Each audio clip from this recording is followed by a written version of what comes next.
হ্যাঁ, আমি বাঙালি। আমার মাতৃভাষা বাংলা। আমি গর্ববোধ করি যে আমার মাতৃভাষা বাংলা। এই বাংলায় রবীন্দ্রনাথ ঠাকুর, বঙ্কিমচন্দ্র চট্টোপাধ্যায় বাংলা। যেখানে বাংলা ভাষাকে সবসময় গুরুত্ব দেওয়া হয়েছে, বাংলা ভাষার একটা মর্যাদা দেওয়া হয়েছে।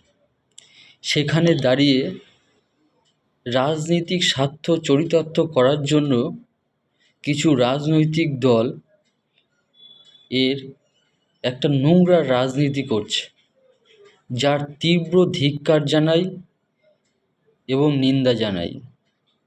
যারা এই ধরনের রাজনীতি করে তাদের আধিপত্য ফলাতে চাইছে, সেটা বাংলায় কোনোদিনই সম্ভব না।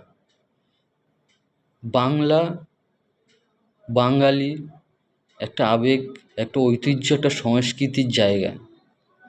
সেই জায়গায় দাঁড়িয়ে এটা কোনো সময় কোনো রূপেই এটাকে বরদাস্ত করা যায় না। তাই যারা এই বাংলার প্রতি বঞ্চনা করছে, বাংলা ভাষার প্রতি বিরোধিতা করছে, বাঙালিদেরকে হেনস্থা করছে, তাদেরকে তীব্র ধিক্কার এবং প্রতিবাদের কোনো ভাষা নেই। এই নোংরা ঘৃণ্য রাজনীতি বন্ধ হওয়া খুবই প্রয়োজন।